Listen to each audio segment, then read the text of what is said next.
안녕하십니까? 이번 시간은 영재 교육의 과거, 현재, 미래에 대해서 살펴보는 시간이 되겠습니다.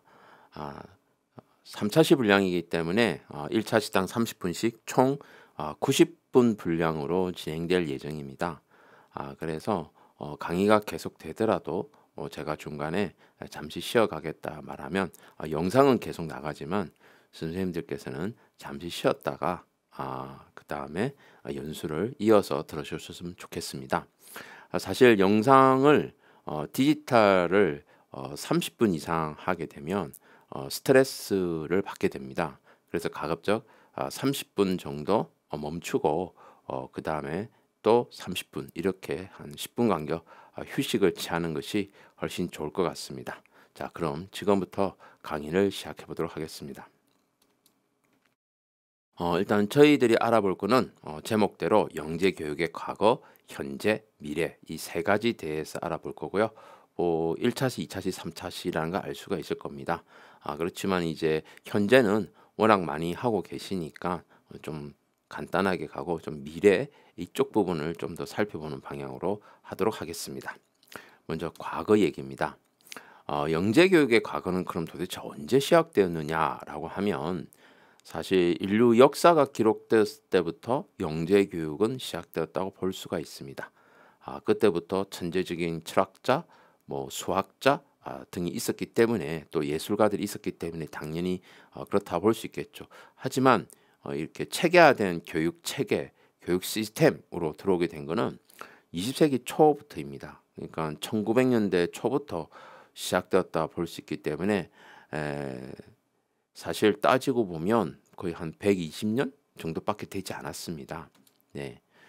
그렇다면 우리가 이 영재 교육이 시스템이 만들어지고 난 이후에 영재를 어떻게 바라볼 것이냐. 정말 오랜 시간 동안 논쟁이 많았고 정의도 많았습니다. 영재 교육이 시작되고 나서 이제 교육학 하나의 분야로서 들어오게 되면서 연구가 되면서 누가 영재인가, 누구를 영재로 볼 것인가에 대한 고민이 많았습니다. 그러다 보니까 주로 역사적 인물들을 중심으로 살펴보게 되었습니다. 지금 보여드린 인물들은 누굴까요? 선생님들께서 한번 맞춰보시기 바랍니다. 힌트를 드리자면 제가 과학 쪽에 있다 보니까 과학자들입니다. 제일 익숙한 사람은 제일 끝에 있는 아인슈타인이 되겠죠. 그 다음 맨 처음에 있는 사람은 그 유명한 갈레오입니다. 지동수를 주장했다, 진자운동을 발견했다, 포물선 운동을 발견했다 등등이 여러 가지가 있죠. 그 다음 사람이 아시는 분은 아실 거예요. 사가 떨어지는 걸 보고 지구 중력 이렇게 하는 뉴턴입니다. 세 번째 사람은 잘 모르실 거예요. 제가 가장 존경하는 마이클 패러데이라고 하는 전자기 유도 현상을 발견한 분입니다. 제가 이렇게 네 분을 이렇게 보여드리는 이유는 과연 영재라는 것이 어떻게 정의되고 영재라는 것은 우리가 후세 사람들이 봤을 때 흔한 존재인가 아니면 어쩌다 등장하는 존재인가 이렇게 살펴보려고 하기 때문입니다. 이 네 사람들의 업적들을 살펴보면 등가속도 운동부터 시작해서 시공간의 이해, 지금 상대선 이론까지 정말 이 과학 분야, 특히 물리학 분야에서 굉장히 영향을 많이 미친 사람들입니다. 갈레오하고 뉴턴은 운동에 우리 눈에 보이는 세상의 운동에 대해서 많은 걸 밝혔고요. 가운데 이제 패러데이라는 분은 이 전자기 유도에 의해서 오늘날 우리가 쓰고 있는 전기 문명의 어떤 시초가 된다고 볼 수가 있죠. 그리고 아인슈타인은 오늘날 우리가 우주선, 시간 여행 이런 개념들을 도출하게 된 분이다 보니까 누가 봐도 이런 사람들을 우리가 천재 또는 영재라고 이렇게 부르고 있습니다. 근데 놀랍게도 이 물리학에서는 정말 많은 과학자들이 있습니다. 우리가 천재 소리 듣는 사람도 있지만 대부분 이 네 사람을 주요 인물로 다루고 있습니다. 왜 그러냐면 이 사람들이 등장했을 때 과학을 하는 방법이라든가 과학의 어떤 패러다임을 바꿔놨기 때문입니다. 그래서 큰 의미로 우리가 역사 속의 영재라 그러면 세상을 보는 관점을 바꿔놓은 사람들을 되겠죠. 갈레이는 천동설, 지동설에 관계되고 즉 우주를 바라보는 눈을 바꿨고 뉴턴은 우주 공간의 운동이 지구상의 운동하고 동일하다 이렇게 해서 고전 역학이라고 하는 분야를 창시하게 되었고 패러데이는 이제 전기혁명을 일으킨 장본인이기 때문에 지금 오늘날 우리가 쓰고 있는 모든 전기의 시초가 되죠. 아인슈타인은 시공간이 절대적이라고 믿었던 것을 상대적이다라는 식으로 바꿔서 이 학문 분야, 특히 오늘날 우리가 쓰게 되는 양자 컴퓨터 이런 분야에까지도 영향을 미쳤기 때문에 정말 그 시대를 바라보는 관점을 바꾼 사람들이라고 볼 수가 있습니다. 이 사람들을 잘 살펴보시면 연대기를 보십시오. 갈레이, 뉴턴, 패러데이, 아인슈타인 거의 100년 간격입니다. 그죠? 갈레이가 죽고 나서 뉴턴이 등장하게 되고 뉴턴이 죽고 나서 패러데이가 등장하고 패러데이가 죽고 나서 아인슈타인이 등장하고 그리고 그 간격을 보시면 거의 100년 단위입니다. 1600년대부터 해서 2000년대 1955년까지니까 1900년대까지니까 거의 100년 간격입니다. 즉 뭘 얘기하고 싶냐면은 제가 이 영재라는 것은 결국 어떤 특정 분야의 아주 대표적인 영재는 100년에 한 명꼴로 나오는 게 아닌가 할 정도로 굉장히 보기 드문 존재라는 겁니다. 바꿔 얘기하면 우리가 오늘날 우리가 학교에서 만나고 또 영재 교육원에서 만나고 영재 학급에서 만난 아이들은 영재냐? 영재가 아니라는 겁니다. 여러분들께서 각자 생각하는 영재의 정의를 잠시 화면을 멈추고 한번 써보십시오. 나는 누가 영재라고 생각한다. 조금 전에 제 얘기를 참고해서 쓰셔도 되고요. 아니면 선생님께서 평소에 생각하신 내용으로 작성하셔도 됩니다. 쓰셨습니까? 저는 이렇게 생각합니다. 영재는 자신이 속한 부분에서 독창성을 발휘해서 사회에 가치 있는 업적을 남겨서 사회로부터 인정을 받은 자라고 생각하고 있습니다. 결국 역사 속에 뭔가 흔적이 남아야 된다고 볼 수가 있는 거죠. 따라서 우리가 교육하고 있는 거는 교육하고 있는 학생들은 영재라고 보기엔 어렵다는 거죠. 앞으로 영재가 될지도 안 될지도 모르는 학생들이라는 겁니다. 근데 연구자들에 의하면 이 영재들이 이 영재 가능성이 있는데 이 영재 가능성을 키우는 방법 중에 하나가 교육인데 이 교육 중에서도 유전적인 요인이 제일 크다고 합니다. 즉 공부를 잘하는 사람은 부모님, 조상님이 공부를 잘했어야 된다는 거고 예술 분야도 마찬가지고 체육 분야도 마찬가지라는 겁니다. 그런데 그런 유전적인 요인만 있다고 해서 되는 것이 아니라 주변 환경이 그런 유전적인 요소들을 활용할 수 있도록 뒷받침이 되어야 된다는 얘기입니다.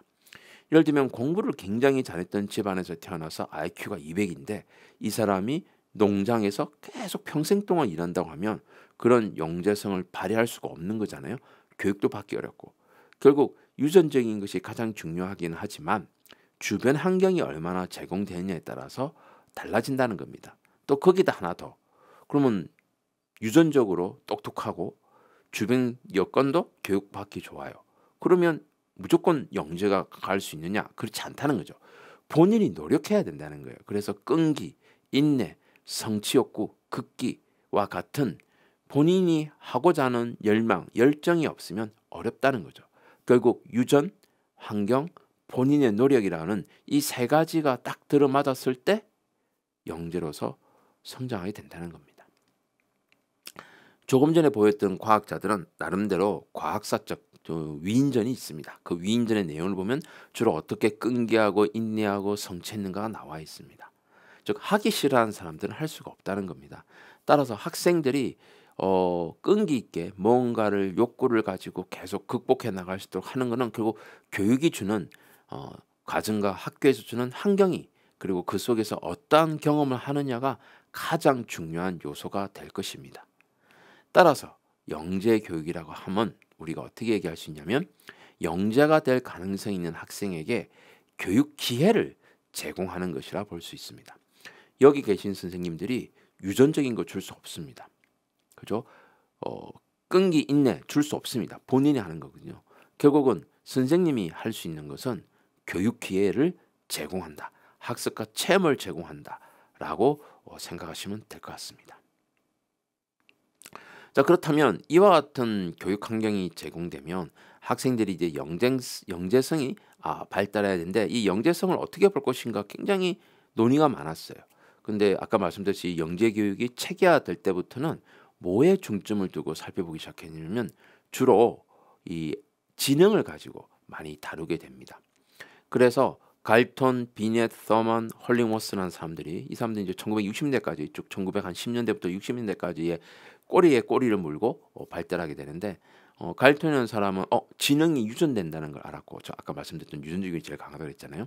그다음에 이런 지능을 구분해야 할 수 있다. 그러니까 똑똑한 사람과 똑똑하지 않은 사람. 저 비넷이라는 사람이 IQ 검사, 스탠포드 비넷 검사, IQ 검사 개발한 사람이죠. 그다음 터마이라는 사람이 그래서 이 지능 검사를 통해서 영재인지 아닌지 판별을 할 수 있다. 즉 IQ로만 영재를 판별할 수 있다라는 생각이 20세기 초반 한 1940년, 50년, 60년대 이때 좀 생겼다 볼 수 있습니다. 그래서 이렇게 빨리 판별하면 영재가 될 수 있도록 교육을 해야 된다라가 홀링워스라는 사람의 의견이었습니다. 결국 영재성을 일단은 볼 수 있는 게 특별한 게 없었기 때문에 지능으로 보고 그 지능을 가지고 판별해서 뽑은 다음에 교육하자. 이게 이제 1910년부터 1960년대까지 완성이 되었기 때문에 1970년대부터 이제 본격적으로 영재 교육을 해야겠다고 마음을 먹게 된 거고 사실 미국에서도 영재 교육이 정책으로 반영이 되고 시작된 거는 1990년대밖에 되지 않습니다. 우리는 언제 했습니까? 2000년에 합니다. 결국 미국의 영재 교육하고 출발은 늦었지만 우리하고 10년밖에 차이가 나지 않기 때문에 사실 초창기에는 우리가 미국의 영재 교육을 많이 배워왔으나 이제는 한국형 영재 교육이 어느 정도 시작되었다 볼 수 있고 한국에서 만들어진 여러 가지 교육 제도가 다시 역으로 미국이나 서방으로 또는 개발도상국으로 역수출되는 경우도 생겨나게 되었습니다. 자, 그러면 이런 지능 발달에 대해서 이 당시에는 IQ밖에 없었기 때문에 IQ 얘기만 많이 했었어요. 그런데 21세기 들어오면서 2005년부터 시작해서 이 의료 장비, 즉 MRI 중에 뇌를 찍는 fMRI라는 것이 있습니다. 뇌에서 이 뇌 신호가 뇌내 피지를 어떻게 전달되는가를 찍는 장치가 나오면서 이제 사람들이 알게 된 거예요. 뇌가 단순하게 우리가 IQ 검사가 언어, 공간, 수리, 영역을 측정하잖아요. 근데 그 부분들이 어디서 신호를 주고 전달받으며 이게 어른일 때와 청소년기와 어린아이일 때가 전부 다 동일한지 동일하지 않은지 여기에 대해서 이제 궁금증이 발생하기 시작한 거예요. 그래서 2010년대 이후부터는 이런 뇌를 이해하는 신경과학이 엄청나게 발달하게 되는데 지금 여기에 나와 있는 그림처럼 이 가장 중요한 부분 인간의 뇌에서 뭔가 활동을 결정하고 그 다음에 판단하고 다루고 또 사람의 감정을 다루는 부분들이 지금 그림에 나와 있습니다. 감정을 다루는 부분이 변형계이고요. 그 다음에 나머지 손해, 후두엽, 척두엽, 두정엽, 전두엽, 척두엽, 후두엽, 두정엽, 전두엽 요 대뇌 피지라고 합니다. 대뇌의 겉껍질. 그다음 밑에 있는 손해는 이 균형 감각을 담당하기 때문에 결국 대뇌, 손해, 변형계 이렇게만 본다면은 감정을 담당하는 것이 변형계고 학습을 담당하는 것이 이 대뇌 피지라고 볼 수가 있습니다. 그런데 이 얘네들이 각자 역할을 하는 것이 아니라 다 이렇게 뭐라고 해야 되나 밀접한 연계가 있습니다. 예를 들면 공부해야겠다는 의지나 감정, 내가 공부를 열심히 한다, 집중한다는 것은 사실 변형계에 있는 편도체라든가 해마라든가 전대상해라는 부분들이 영향을 미치고 학습을 진행하는 것은 이제 대뇌 피질에서도 각각의 역할이 달라요.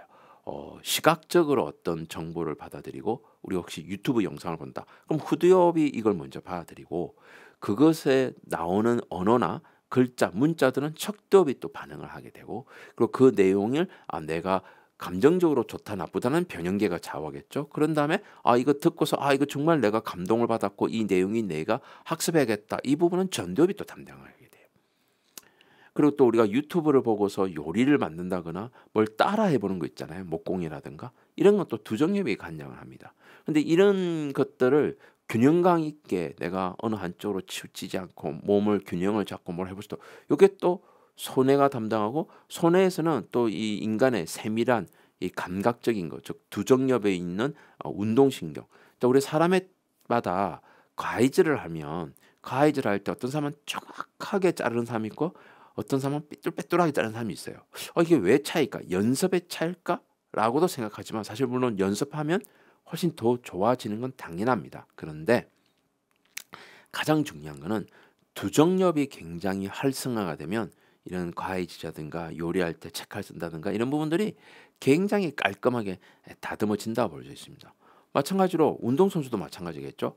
예를 들면 뭐 요즘 골프가 젊은 사람들이 유행한데, 골프 같은 운동도 이 두정엽이 발달해서 디테일해야 이 손목 스냅이라든가 이런 부분들이 잘 될 거고, 또 그 부분이 손해하고 연결돼야 되죠. 또 이런 잡는 그립 부분들이 어떻게 적절한지 안 한지는 또 전두엽이 영향을 미쳐요. 결국 얘네들이 한꺼번에 다 골고루 기여를 하면서 각 부분을 하게 되는데, 문제는 그럼 이 뇌가 언제 발달하느냐가 굉장히 중요하겠죠. 기존의 IQ 검사라는 것은 보통 중학교 1학년까지 측정하고 그 이후부터는 하질 않습니다. 왜 안 했냐면 이런 언어 능력, 공간 능력, 수리 능력 요 부분이 사실 청소년기 초반기에 거의 다 결정이 나기 때문에 어른이 되고 나면 IQ 검사 큰 의미가 없어요. 사실 지금 뭐 여기 과학고 계신 분도 있는지 모르지만 과학고에서 조기 졸업 관련된 규정 중에, 물론 이게 꼭 과학고에 있었던 건 아니고 조기 진학이라든가 월반이라든가에 관한 조기 졸업, 조기 진학은 일반 학교에서 다 가능한데, 그거 할 때 기준 중에 하나가 이제 이 지능 발달 IQ거든요. 그런데 이게 초등에서 중학교까지는 가능해요. IQ로 보는 거는. 왜냐면 내가 계속 발달하고 있으니까. 근데 중학교에서 고등학교에서 대학 갈 때는 이미 IQ는 크게 의미가 없어요. 그런 영향에 의해서 초기 과학고 조기 졸업 대상자 할 때는 IQ 검사가 있었지만, 지금은 그 IQ 검사가 경남하고 서울 말고는 없어요. 그리고 이제 조만간에 그 IQ 관련된 규정은 없애는 걸로 아마 가게 될 거예요. 정부가 강력하게 영재교육 종합진흥계획에서 이런 IQ로 이런 진학을 하는 것은 문제가 있다고 이미 봤기 때문에 점차 없어질 걸로 보고 있습니다. 여하튼 지금 이 뇌 부분이 그러면 어떻게 성장하느냐를 봐야 되는데, 가장 중요한 부분이 나이에 따라서 성장 부위가 다르다는 거예요. 그러니까 태어나자마자 뇌의 대뇌 껍질은 대뇌 피질이죠. 주름이 별로 안 가 있어요. 그렇죠. 아기 때니까. 그런데 태어나자마자 애들이 받아들인 것은 이 시각입니다. 눈이죠. 그러다 보니까 이 후두엽 쪽에 자극을 많이 받아서 이쪽에 후두엽 뒤쪽에 주름이 많이 지게 되고, 이때 이 시각을, 평생의 시각을 결정하게 돼요. 어떤 사람은 눈을 뭐 마사지하고 하면 금방 좋아진다 뭐 하지만 그건 순간적인 거고요. 실제적으로 저도 안경을 쓰고 있지만 제 눈이 나빠진 거는 후두엽 이 발달이 덜 됐기 때문이에요. 그럼 저게 언제냐? 0에서 3세 사이예요. 그러니까 0에서 3세 사이에서는 후두엽을 발달시키는 게 굉장히 중요하다는 거죠. 그럼 먼 산 보거나 멀리 보거나, 그러니까 눈에 나쁠 것을 안 해야 이런 시각적인 대뇌 피질이 활성화되어서 나중에 나이가 들어도 눈을 굉장히 활성화할 수 있는 상황이 되죠. 그 다음에 이제 발달하는 것이 어디냐면 척두엽이에요. 여기 이제 언어 감각이에요. 지금 아마 초등학교 저학년이 말을 잘 못하거나 글을 잘 못 읽는 경우가 있는데, 그 시기가 언제냐면 보통 유아 때예요. 즉 4세, 5세, 6세 요때 언어와 청각 기능들이 발달하기 때문에 이때는 이제 말을 많이 하거나 말을 연습하거나 글을 읽거나, 그래서 옛날에 동화책 들려주고 읽어주고 구연동화 했던 데가 다 그 시기예요. 그래서 이때 활성화가 주로 일어난다는 거죠. 그 다음에 이제 이런 세밀한 자극이나 운동 감각, 요게 두정엽인데 이게 언제냐? 이제 초등학교 저학년, 초등학교 한 중학년 정도 해야 되나요? 3, 4학년, 3, 4학년, 즉 9세에서 11세 사이, 요 사이가 이제 두정엽이 굉장히 발달한 시기예요. 그래서 이때 초등학교 3, 4학년 때 본인이 어떤 스포츠를 해보고 아 내가 이게 감각이 있다는 거를 느끼는 순간이 오면 그때부터는 그 학생은 굉장히 훌륭한 선수로 성장할 수 있겠죠. 생각해 보면 최근에 이제 우리 축구계 이강인 선수가 슛돌이라는 프로그램 그 시기가 아마 그 시기일 거예요. 초등학생 그죠? 그 시기잖아요. 그러니까 이때 이 두정엽을 활성화시키지 않으면 나중에 나이가 들어서 뭐 30살 됐을 때 내가 갑자기 운동을 시작한다? 안 된다는 거예요. 왜냐? 이 뇌 발달은 보통 25세 되면 끝이 난다는 거예요. 25세까지는 뇌가 활성화될 수 있는 여력이 있는데 25세까지 그러면 두정엽을 굉장히 활성화시켰어요. 그러면 그 두정엽이 활성화되는 거는 70세까지 유지가 된다는 거예요. 무슨 말이냐? 그 시기에 맞는 뇌를 발달시켜야, 엽을 발달시켜야 평생 간다는 거예요. 그러니까 이 보세요. 언어적 청각적인 감각이 어릴 때 굉장히 발달한 사람은 평생 말을 잘하고 평생 글도 잘 쓰고 하게 되는 거예요. 근데 척두엽을 발달시키지 못했던 사람은 나이 들어서 하려니까 잘 안 되는 거예요. 당연한 거예요. 마지노선이 보통 평균적으로 25세 사람마다 다르지만 합니다. 그러면 지금 여기 수업을 듣고 연수를 듣고 있는 선생님들 본인 나이를 생각해보고 본인이 이거 부족한데 이거 열심히 해야겠다. 잘 안 될 거예요. 정말 어렵습니다. 물론 안 되는 꼭 안 되는 건 아니지만 정말 어렵다는 거예요. 그러면 전두엽이 언제냐? 전두엽이 사실 의사결정하고 판단하고 통찰하고 제일 큰 영역을 차지한 만큼 제일 중요하다는 거죠. 이게 뭡니까? 이게 우리가 공부를 잘한다고 얘기하는 부분이 바로 이 전두엽이에요. 이 전두엽이 언제냐? 빠르면 13세, 늦으면 19세. 최고 절정기는 17살, 고등학교 1, 2학년이 됩니다. 그래서 이 시기에 맞는 활동들을 주는 게 중요하다는 거예요. 이게 왜 중요하냐? 척두엽이 발달할 시기에 전두엽을 뭔가 활성화시키는 교육을 하면 안 맞는 거예요. 힘들다는 거죠. 두정엽을 발달시켜야 될 때 전두엽을 발달시킬 수 있는 내용을 갖고 수업을 한다. 너무 힘든 거예요. 학생들한테는.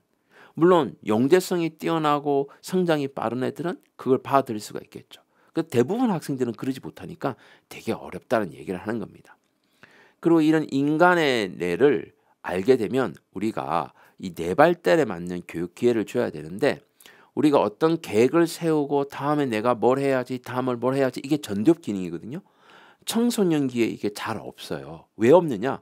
전두엽이 청소년기 마지막에 길러지기 때문인 거죠. 그래서 초등학생이 뭔가 계획 세우고 뭐 하는 거 진짜 어려운 거예요. 중학생도 어렵지만 우리가 영재교육인 걸 통해서 서서히 훈련시킬 수는 있어요. 고등학생 때는 반드시 이걸 해야 됩니다. 지금 나이가 들어서 계획을 잘 못 세울 때 우리가 보통 MBTI에서 내가 T가 아니라서 그렇다, J가 아니라서 그렇다 이런데 그거 아닙니다. 전두엽을 발달 못 시켰기 때문에 이 T 유형의 인간이 안 되는 거거든요. 그래서 전두엽을 발달시키는 게 중요하고요. 또 이런 두정엽과 전두엽이 상호작용합니다. 분명히 이 손동작과 이 의사결정이 같이 가기 때문에 이제 이런 것들이 자유자재로 일어나게 하는 능력, 이게 사실 다중자업인데 이 다중자업도 청소년기는 잘 되지 않습니다. 그래서 우리가 고등학생 정도 고학년의 영재, 즉 과학고나 영재고 애들에게는 계획을 수립하고 그 다음에 그 계획에 따라서 뭔가 수동적인 어떤 수공적인 기능 뭔가 만들어보고 뭐 측정해보고 이렇게 다루는, 즉 우리가 R&D라고 하는 과제 연구라는 것이 왜 중요하냐? 그 시기에 적합하게 기를 수가 있기 때문인 거죠. 물론 중학교에서 못하는 건 아니지만 학생들이 힘들어하기 때문에 교사의 많은 도움이 필요하다는 거죠.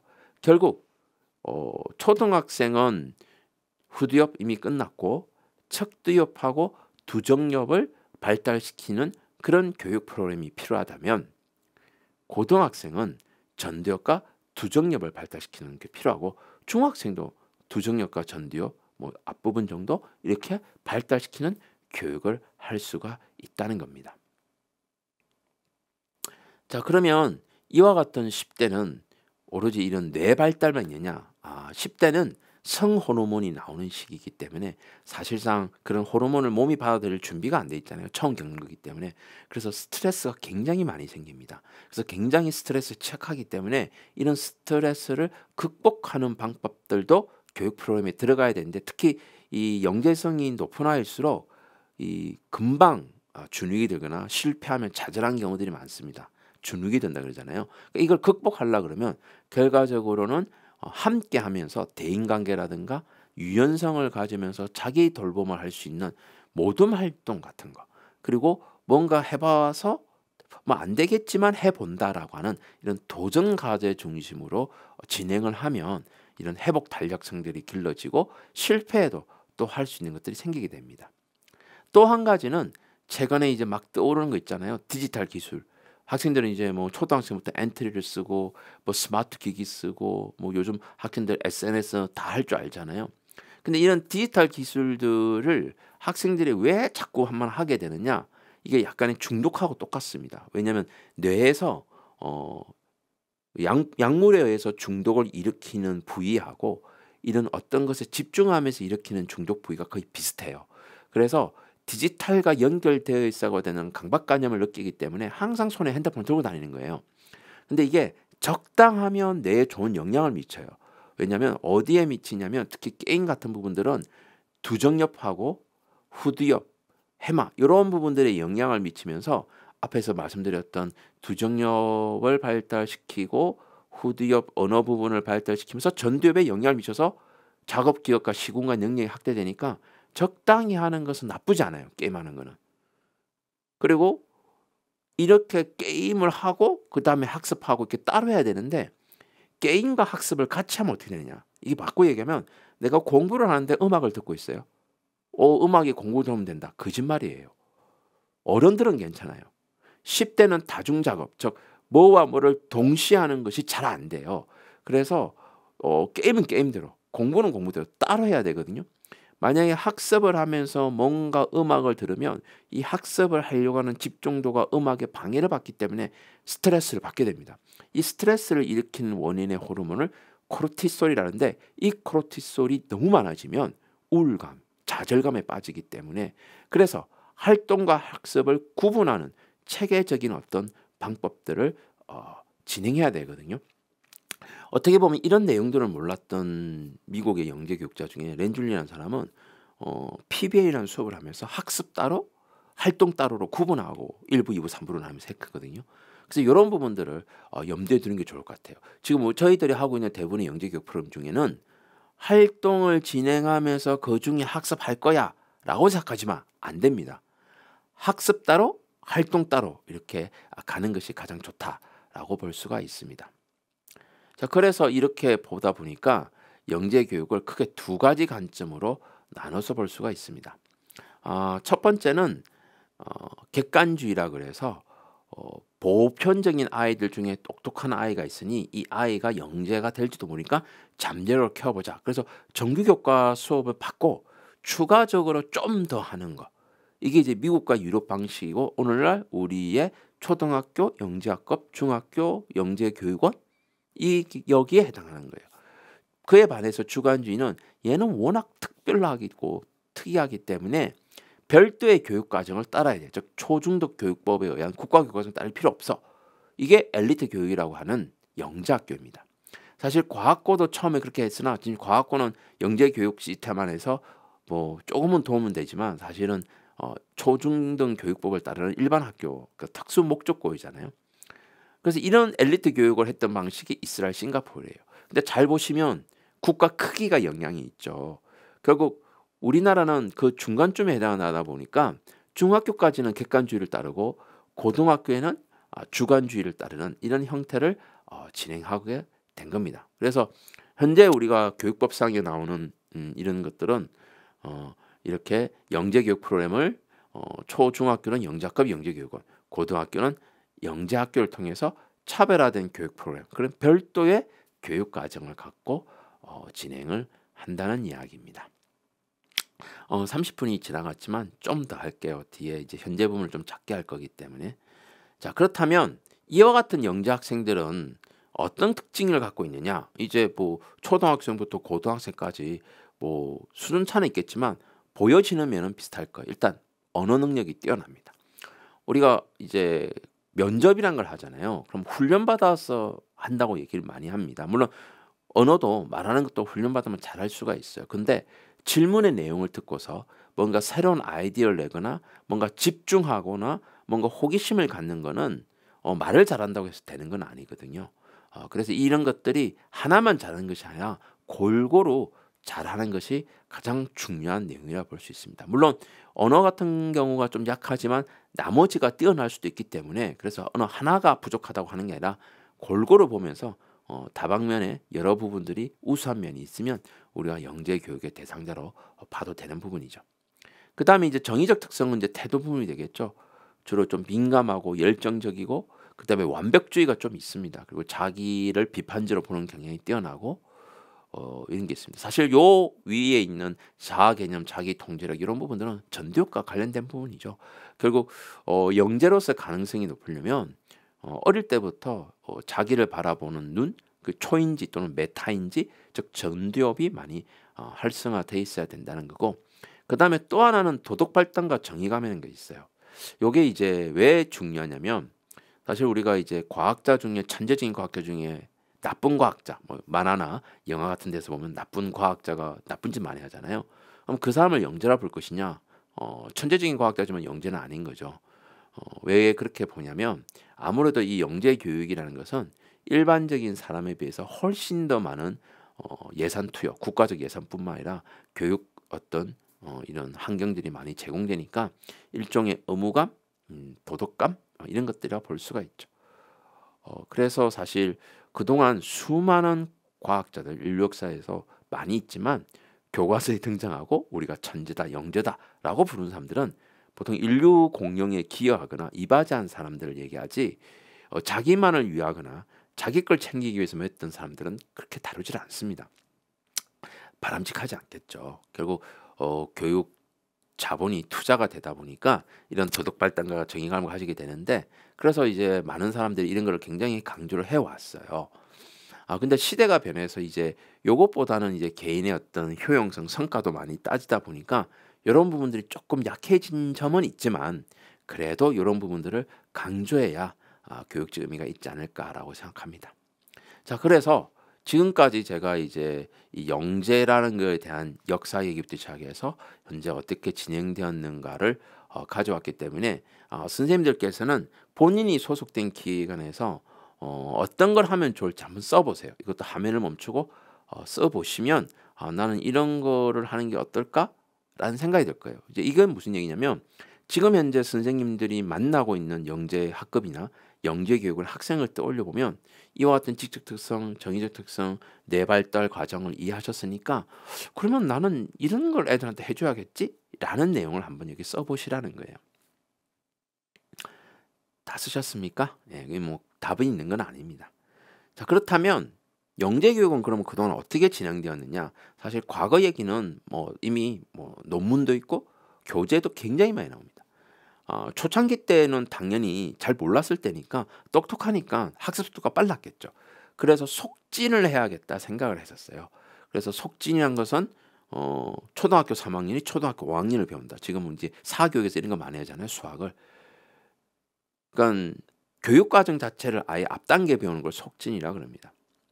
그런데 이제 렌줄리라는 사람이 등장하면서 이제 영재 교육을 좀 대중화시켰다고 하면서 이 속진이 좀 힘든 거예요. 그래서 속진 말고 뭔가 그리고 당시에 이제 프로젝트가 대학 교육에서 유행하기 시작했거든요. 그래서 이런 프로젝트를 통해서 학생들이 속진보다는 뭔가 내용을 좀 앞서가는 배우는 즉 심화라는 개념을 도입하게 됩니다. 결국 속진과 심화라고 하는 두 가지 형태가 2000년대 되기 전까지는 이제 분포하게 됩니다. 그래서 어떤 교육학자는 속진이 중요하다. 어떤 교육학자는 심화가 중요하다. 또 어떤 사람은 속진과 심화 섞어서 하면 돼. 이렇게 막 혼돈되기 시작했다는 거예요. 그러다가 이제 20세기 끝날 무렵에 명확해졌습니다. 그리고 21세기에는 단 하나로 통일되었어요.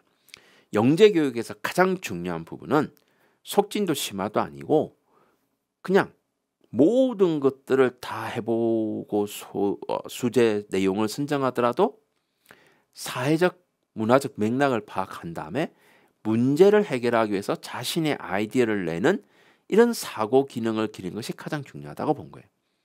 왜냐하면 이게 컴퓨터의 발달, 인터넷의 발달, 디지털의 발달과 맞물려 가는 경향이 있습니다. 그전에는 사람이 많은 것들을 기억하고 많은 것들을 했어야 되는데 오늘날 인공지능 시대가 되면서 그 많은 것들은 이제 기계가 하는 영역이잖아요. 그러다 보니까 인간에게 가장 중요한 거는 역량만 남게 됩니다. 그래서 어떻게 가치 판단하고 어떻게 이걸 비판적으로 바라볼 것인가 하는 여러 부분들이 중요해지다 보니까 이걸 통틀어서 연구 프로젝트라고 이렇게 이름을 붙이게 됩니다. 그러니까 렌줄리가 얘기했던 프로젝트는 연구라는 개념보다는 약간 그냥 지식을 가지고 속진과 심화를 섞어서 산춤을 내는 중심이었다면 지금은 어떤 문제를 정하고 그 문제를 해결하기 위해서 연구자처럼 방법을 찾고 강구하고 자신만의 어떤 기준을 가지고 평가하는 여기까지 연구 프로젝트의 성격을 띠게 되는 것입니다. 다시 한번 더 정리해 보면 영재교육은 이 순서로 발달했다 볼 수가 있어요. 그러니까 지능 개발이었죠. 그러다가 뭔가 개인의 흥미, 재미 이런 위주였다가 그 다음에 사회 문화적으로 공동체 그리고 지식을 제대로 배우자. 그리고 나서 이런 전문가의 직업군을 한번 따라가 보자. 멘토십이죠. 우리가 이제 이런 얘기를 많이 합니다. 영재들은 똑똑하고 공부를 잘하니까 초등학교 때부터 중학교 내용 배워도 돼. 중학생이 고등학교 내용 배워도 돼. 이게 이제 학문적 합리주의에 점철되어 있는 경우거든요. 우리나라가 이제 1983년에 경기과학고가 만들어진 이후부터 이게 굉장히 유행을 했었어요. 조기 졸업시키고 막 하면서. 그러다 보니까 선행학습이라는 것이 등장하면서 마치 학문적 합리주의가 모든 영재교육의 대표적이고 이걸 잘하는 애들이 영재다라는 착각을 빠지게 된 거예요. 사실 이게 잘못된 개념입니다. 대부분의 나라에서는 학문적으로 뭔가 체계를 쌓는 것을 고등학교급부터 시작합니다. 그래서 고등학생이 대학의 커리큘럼을 배우는 AP라든가 대학의 어떤 내용을 미리 뭐 연구 프로젝트를 통해서 해본다는 RN이라든가 이런 걸 많이 하게 되잖아요. 그렇다면 초등학생부터 중학생까지는 제가 보기에는 초등학생은 주로 뇌 발달을 시키기 위해서 인지과정, 그 다음에 중학생부터는 자기가 재미있어하는 흥미 위주, 그리고 그것을 스트레스를 덜 주기 위해서 또는 사회 기여해보기 위해서 사회재건주의라고 하는 개인적 합성과 사회재건주의 이 두 개를 묶어서 하는 것이 전 필요하다고 봐요. 그리고 중학생 중에서도 고학년 그리고 과학고 영재학교 아이들은 학문적 합리주의와 정문직 신공하는 게 맞다고 봐요. 근데 초등학교 때부터 너무 학문적에 꽂혀가지고 뭘 하겠다. 저는 그거는 애를 망치는 길이라고 봐요. 내 발달 단계에도 안 맞고 그렇게 되면 이 학문이라는 것을 어떻게 봐야 되냐면 도구로 여기게 됩니다. 도구로 여기기 때문에 그 분야를 내가 연구할 필요도 없고 관심을 가질 필요가 없는 거예요. 쓰고 버리는 거예요. 사실 그 많은 학생들이 영재학교 간 애들이 수학 공부 엄청 합니다. 그중에 수학자 몇 명 나옵니까? 많이 안 나옵니다. 도구로 쓰고 버리는 거거든요. 그래서 정상적인 교육이 되려 그러면 사고력 인지과정 개발, 흥미 돋구고 그리고 공동체 활동하고 이런 것들이 완성되었을 때 학문의 어떤 접근이 되어야 된다고 저는 생각하고 있습니다. 자, 그렇다면 우리나라 영재 교육을 한번 살펴볼까요? 우리나라는 1990년대는 사실 과학고밖에 없었어요. 미국은 영재 교육이 법도 만들고 이제 대학들이 관심을 가지고 이제 정부 예산이 투자가 되면서 시작이 됐어요. 우리나라는 이제 사실은 과학고를 만드는 이제 산업기술 입국 박정희 정권 때부터 시작되었던 뭔가 이 카이스트를 만들고 뭐 키스트 만들고 할 때 이 고등학교에서도 빨리빨리 올려야겠다 하면서 1970년대 후반부터 준비되었다가 실제로 오픈한 건 뭐 이런 정치적 격동기가 끝나고 나서 1983년에 처음으로 과학고가 만들어지게 됩니다. 그래서 경기과학고가 만들어졌고 초중등 교육법에 그것도 한참 뒤에 적히게 돼요. 그러니까 법이 좀 늦게 간 거죠. 특수목적 고등학교의 근거를 마련하면서 이렇게 됐습니다. 물론 이제 이게 평준화가 도입되면서 사실 이 과학고가 더 필요해졌어요. 평준화 정책이 1980년, 80년, 81년 이때 이루어지잖아요. 그 전까지는 본고사를 통해서 하니까 뭐 대한민국 제일 똑똑한 애들은 뭐 서울에 있는 경기과학고 모였다, 서울과학 서울 경기고등학교 모였다, 서울고 모였다, 부산은 부산고냐, 경남고냐 막 이런 게 있었잖아요. 그 시기는 특별히 어떤 이런 과학고 같은 게 필요 없었어요. 엘리트들이 다 모였으니까. 그러다가 이제 평준화가 되고 나서부터는 이런 엘리트만을 촉진하거나 이게 뭔가 똑똑한 애들을 위한 교육기관이 필요했고, 그것이 이제 맞물리면서 과학고가 만들어졌다고 봐야 되고, 그런 것들이 이제 법으로 들어온 게는 이제 90년대라 볼 수 있습니다. 그 다음에 이제 2기를 구분하면 2기는 영재교육진흥법이 만들어지고 나서부터의 영재교육이라고 볼 수가 있습니다. 아무래도 영재교육은 과학기술 쪽에 더 많다 보니까 가기부가 먼저 98년에 대학 부설 영재교육을 센터라 했죠. 지금 영재교원이라고 그러지만 센터를 만들어서 운영하기 시작했고, 그 다음에 이제 이런 교육부 쪽에서도 영재교육을 해야 이게 이 평준화에 대한 욕구를 어느 정도 해소하지 않겠냐라고 하면서 2000년에 영재교육진흥법을 만들고 2002년에 시행령이 발동이 되면서 이제 영재학급과 영재교육원을 이제 교육청에서 업무적으로 해야 되는 사항이 되었고, 그리고 이런 것들을 매년 뭔가 변화에 맞춰서 발전시키기 위해서 영재교육 종합진흥계획이라는 걸 발표하게 되었고, 지금 현재 시작된 것이 제5차 영재교육 종합진흥계획입니다. 2023년이니까 5년마다 나온다는 걸 알 수 있죠. 5차니까 4년마다인가 4, 5, 20 거의 4년에서 5년 주기로 이 영재교육 종합진흥계획이 나오기 때문에 지금 현재 5차가 진행이 되어서 앞으로 3, 4년 동안 어떻게 영재교육이 진행되고 그쪽에 예산이 투여될 거다라는 걸 볼 수가 있습니다. 자, 여기까지가 이제 영재교육의 과거라고 볼 수 있고요. 이제 영재교육의 현재에 대해서 살펴보도록 하겠습니다.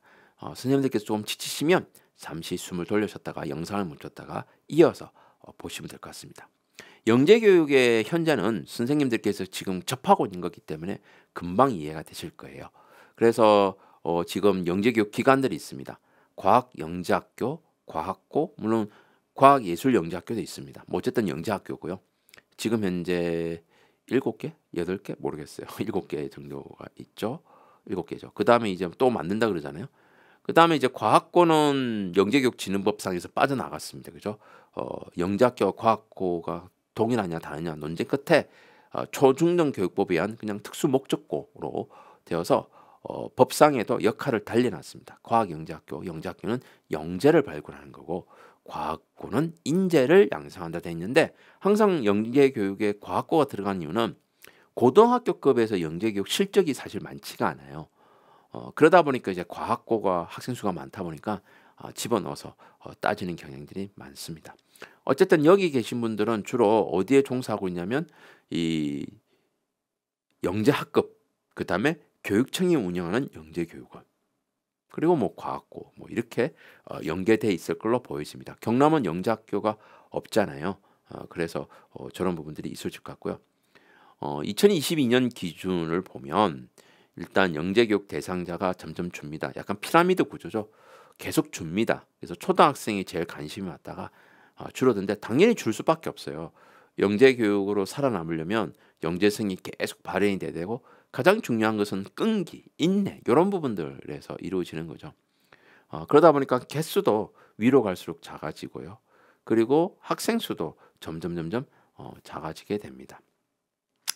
그 다음에 이제 소외계층 비율이라는 부분은 이제 이 환경적인 영향 때문에 워낙 돈 있는 집에서 사교육을 맞는 집에서 영재교육을 받는 혜택을 받는 사람이 많다 보니까 소외계층 부분을 좀 넓혀야 되지 않느냐라고 하고 있지만, 지금 보는 것처럼 한 6% 정도 이렇게 돼 있는데, 사실 이 부분은 교육부적인 측면에도 있고 과학기술부, 즉 대학부설이나 과학고, 영재학교 이런 부분에서 민감한 이유 중에 하나는 영재교육에 대한 재원 자체가, 교육부는 뭐 교육청에 특교금은 내려오지만 과기부 쪽에서 오는 돈들은 복권기금에서 나오거든요. 근데 복권기금에서는 우리가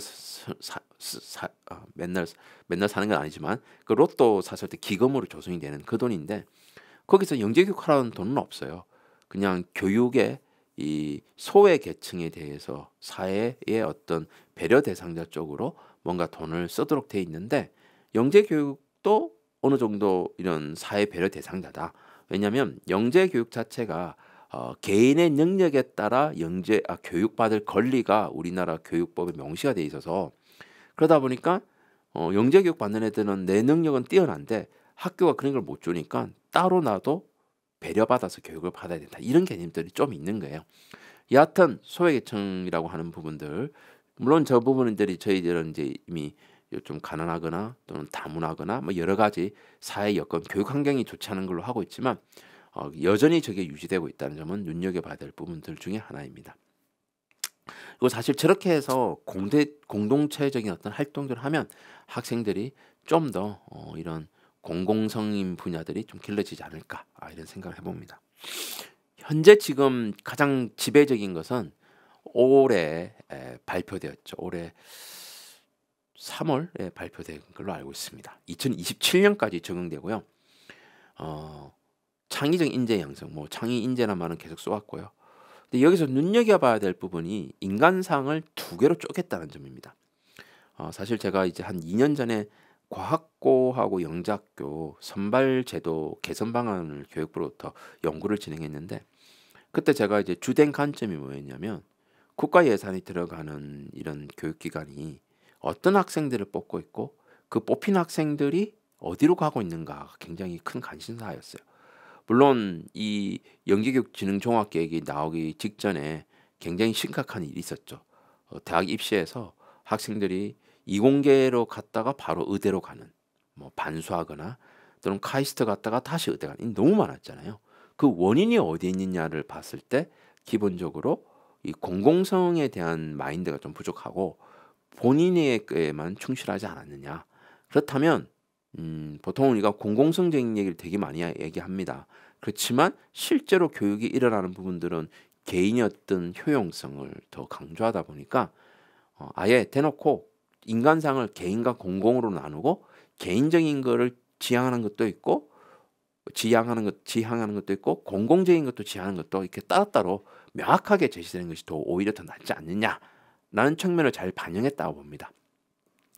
그래서 개인은 개인의 능력을 키우는 거고 공공적인 것은 사회 변화에 협력적으로 대처하는 걸로 가 있고 그래서 크게 5개 과제가 주어지는데 뭐 선발 발굴에 관한 것도 있고 교육 지원도 있고 교육 뭐 그다음에 체제 교원 강사 행재정이 있습니다. 아마 지금 연수가 04번 교원의 전문성 역량 강화인데 저게 지금 이거 같은 영재 교육도 있지만 이제 시대가 바뀌어서 디지털 세상이 있다 보니까 인공지능 연동된 어떤 이런 수업에 활동하는 이런 전문성을 더 요구할 거고요.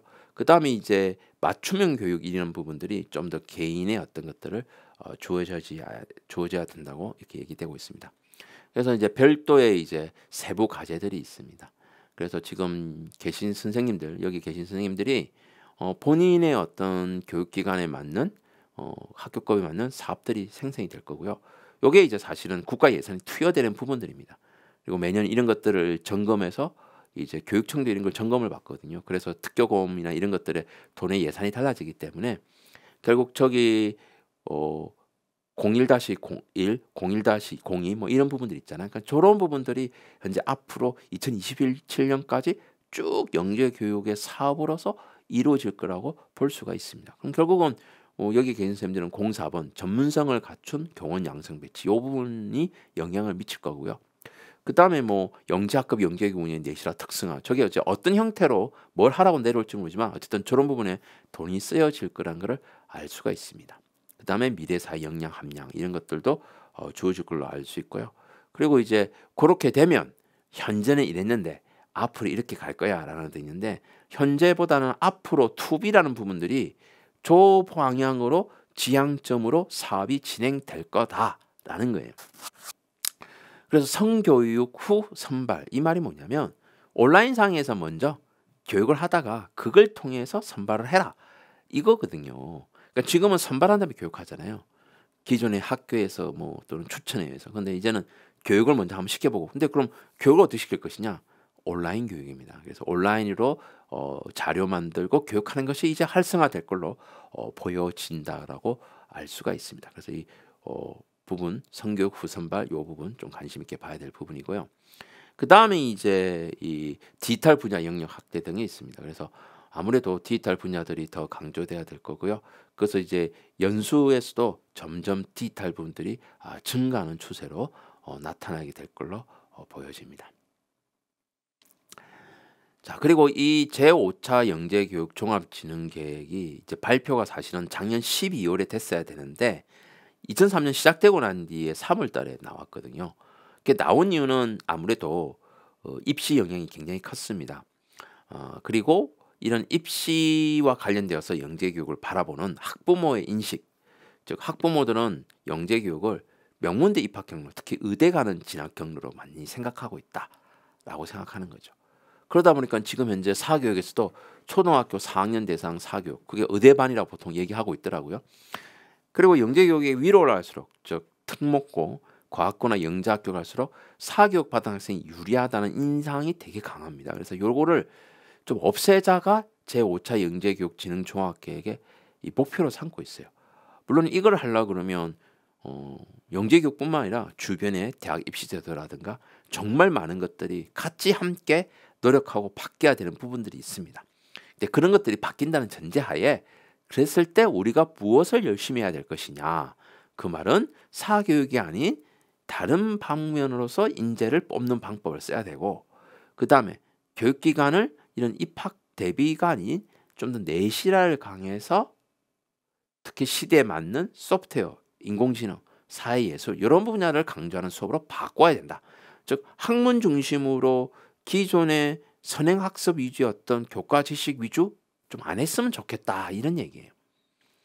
근데 사실 이게 쉽지 않은 게 현재 영재교육에 종사하고 있는 분들이 다 임용고사라고 하는 시험 제도를 통해서 교사가 되었어요. 그리고 그 시험 제도를 통과하기 위해서는 학문적인 거를 굉장히 열심히 했어야 돼요. 그래야 임용고사 통과되니까. 그리고 나서 교사가 되었어요. 그리고 새로운 어떤 교수법을 배우더라도 내가 잘하는 학문 중심을 버릴 수가 없는 거예요. 그래서 새로운 게 안 나옵니다. 그런데 계속 뭔가를 공부하다 보면 이제 학문적인 걸 배울 필요가 없잖아요. 이제 뭘 배우겠습니까? 디지털적인 거, 새로운 인문사회 이런 걸 하다 보면 자연스럽게 내가 학문적으로 했던 거랑 결합이 되면서 새로운 프로그램들을 만들 수가 있게 되는 거예요. 결국 영재 연수를 앞으로 더 업그레이드 시켜야겠다 그러면 내가 과학교사면 과학을 더 열심히 할 필요는 없는 것 같고요. 그 과학 외적인 부분, 디지털, 인문사회, 시민교육 이런 부분들을 더 영역을 넓혀가면서 결합시킬 때 훨씬 더 좋은 프로그램들이 나오게 될 거라는 거예요. 지금 대부분의 영재학과과 영재교육에서 이루어지는 프로그램들은요. 2010년대 이전 프로그램들이 제일 많습니다. 2020년대 프로그램은 달라져야 되거든요. 제가 마지막에 좀 시간이 남으면 어떻게 바뀌는가를 한번 보여드릴 생각이 있습니다. 일단 계속 가보겠습니다. 자, 이와 같은 상황에서 제가 AC 교육청 사례를 한번 들어보겠습니다. 이 AC 교육청은 제가 이제 의뢰를 받았습니다. 영재교육 전체를 바꾸려고 하는데 어떤 영재교육을 하면 좋을까라고 문의가 왔기 때문에 담당 장학관님하고 좀 논의를 했었어요. 영재교육 이론적으로 보면 속진을 제공하는 방식은 속도와 수준이 있는데 이거 완전히 없을 수는 없어요. 이렇게 있을 수도 있고. 그렇지만 저 밑에 나오는 복잡성과 통합을 증가시켜서 뭔가 그 학년의 학교 교육에서 배웠던 거를 좀 더 심도 있게 바라보는, 즉 연관시키거나 뭐 관계를 따져본다거나 이런 거. 그 다음에 깊이를 다해서 좀 더 디테일하게 알아본다든가. 디테일 알아본다는 것은 심하죠. 속진한다는 게 아니죠. 그 다음에 새로운 소재, 교과서에 등장하지 않는 거. 이런 방법들을 가지고 할 생각이 있느냐? 그렇다면 바꿀 수 있다. 학문 중심으로 속진이라든가 기존의 어떤 산출물 중심으로만 간다. 어렵다. 그래서 한번 바꿔보자라고 했고, 그래서 당시 이제 논의 끝에 이게 어떤 시도인데 중학교에서 영재학급을 싹 다 없앴어요. 영재학급을 두니까 어떤 일이 벌었냐면 속진을 너무 많이 해서 없앴고, 그래서 그 시도가 굉장히 인구수가 많은 뭐 얘기하자면 뭐 수도권이죠. 수도권이 굉장히 많은데 그 굉장히 많은 중학생 대상 영재 교육기관이 단 6곳밖에 없습니다. 과학고 2곳과 전시관 4곳, 6곳. 그럼 거기서 뭘 하겠습니까? 그 들어가려고 막 학부모들 난리칠 것 같죠? 아니요, 난리치지 않습니다. 입시에 전혀 도움되지 않는 프로그램을 운영하기 때문에 좋은 대학 가려는 사람들 안 와요. 그거 간다고 해서 좋은 과학고 좋은 영재학교 장담할 수가 없기 때문에 프로그램을 완전히 바꾸는 거예요. 그러니까 즉 무슨 말이냐, 지능 발달 구조에 맞춰서 그 시기에 해야 될 활동들만 이루어진 거예요. 새롭게 뭔가 학문적으로 배우는 게 없다는 거죠. 그렇게 바꾼 체계가 바로 이 부분들이에요. 4, 5, 6학년은 영재학급에서 어쩔 수 없이 너무 많고 관심이 많으니까 영재학급을 가지고 학생들이 하더라도 아까 말씀드렸듯이 뭐가 즐거운 경험, 공동체적인 즐거운 경험, 그러니까 자기주도 학습, 체험 중심, 참여형 수업으로 영재학급은요. 게임하고 뭐 놀이하고 뭐 만지고 개발하고 뭐 이런 것들이. 중학교부터는 영재 교육원만을 확 줄이고 영재값 다 없애고 융합과정이 이런 하에 2학년, 1학년, 2학년은 그래도 탐구 능력을 좀 키우고 프로젝트를 하는데 이때 프로젝트는 교사가 안내를 굉장히 많이 하는, 그리고 어떤 특정 과학이다, 수학이다, 뭐 예술이다가 아니라 뭔가 결합되어서 새롭게 할 수 있는 통합적이고 융합적인 주제로 사회 문제를 다루더라도 과학 내용이 들어가 있는 사회 문제, 예술을 다루더라도 과학 기술을 이용하는 예술 분야, 뭐 이런 식으로 그래서 선생님들이 이 소위 말하는 PBL이라고 하는 렌줄리 방식으로 PBL을 프로젝트를 구성해서 만들었고 그 교재를 만들고서 그 교재를 가지고 중학교 1, 2학년들이 하는 거예요. 그러니까 여기에는 어떤 뭐 학문적인 거, 뭐 교사가 새롭게 이렇게 딱 필요 없어요. 이미 교재를 만들고 그 교재를 6군데 영재교육에서 동일하게 운영하기 때문에. 그러면 이제 학부모들 입장에서는 영재교육 입시 교육기관 이런 생각이 안 생기는 거죠. 정말 순수하게 하고 싶은 애들만 오는 거예요. 역량 키울 애들만 오는 거예요. 그리고 중3 때는 이제 과학고나 영재학교에서 했던 연구활동, 아까 했던 연구 프로젝트입니다. 그래서 연구능력, 연구활동, 협업 중심이에요. 그래서 사실 지금까지 제가 말씀드렸던 과거부터 현재까지 어떤 내용들은 사실 이 A시 교육청이 2016년에 저한테 의뢰를 해서 이걸 2017, 18, 19, 20, 21년까지 한 4, 5년 바꿨어요. 그리고 올해 작년부터죠. 준비를 해서 여기다 이제 뭘 집어넣냐? 디지털을 집어넣었어요. 각각의 디지털을 어떻게 반영할 것인가. 그리고 성공적이었다고 평가하고 있어요. 영재교육이. 그래서 이 A시 교육청 사례지만 지금 현재를 바라봤을 때 제5차 영재교육 진흥 종합계획에 따라서도 사실은 선생님들께서 영재 학급이든 특히 영재 교육원을 갖고 있다면 우리가 무엇을 해야 될 것인가를 미리 사전에 논의해서 프로그램을 결정했으면 좋겠어요. 지금 현재 영재교육원이나 영재학급에서 일어나는 일들을 보면 대부분 이렇게 하잖아요. 자, 영재교육원 강의할 분들 선발했습니다. 선생님 한 5분, 6분이다. 그러면 1년에 우리가 60시간 정도 해야 되니까 선생님 한 8시간 하세요. 10시간 하세요. 나눠 먹게 합니다. 그리고 이거를 한 달 내내 하는 게 아니라 자 그러면 일주일에 한 달에 한 번씩 오셔서 수업하면 됩니다. 그럼 각자 그냥 자기 수업하고 가는 거예요. 그러면 결국 선생님들이 할 수 있는 거는 기존에 나왔던 자료 찾아봐갖고 뭐 하고 그거 갖고 애들하고 활동하고 애들 재밌어 하네, 애들 즐거워하네. 영재성이 길러지는 게 아닙니다. 그거는 하나도 안 길러집니다. 오늘날 요구되는 영재성이라는 것은 이미 답 나와 있어요. 4가지라 그럽니다. 비판적 사고, 창의성, 문제결력, 협업능력. 이 4가지예요. 이 4가지가 인공지능 시대에 반드시 영재 교육을 받아서 영재로서 성장하려면 길러야 될 4가지라 그래요. 물론 뇌 발달 관계로 보면 전두엽을 발달시키면 다 됩니다. 그런데 아까 제가 관점을 얘기하면서 저학년일 때는 인지를 발달시켜야 된다 했잖아요. 비판적 사고가 발달하려고 그러면 척두엽도 발달돼야 되고 두중엽도 발달돼야 돼요. 그러니까 그런 활동들을 해줘야 비판적 사고가 발달하는 거죠. 저기 나오는 체험 중심, 참여형 수업이 이루어져야 가능해진다는 거예요. 그런 점에서 영재학급은 즐겁고 재밌고 생각하는 위주의 어떤 차시별 수업 괜찮아요. 2차시 연타도 상관없습니다. 그러나 중2, 중3이 되면 이제 두중엽과 전두엽을 발달시켜야 되니까 가급적 프로젝트 형태로 진행이 돼야 되고 저희 경상대 연수가 프로젝트 프로그램을 어떻게 개발하고 프로젝트를 어떻게 운영하느냐 이쪽에 많이 가 있습니다. 심화 가면 완전히 프로젝트 프로그램 개발하는 거 가 있잖아요. 잘했다고 돼요.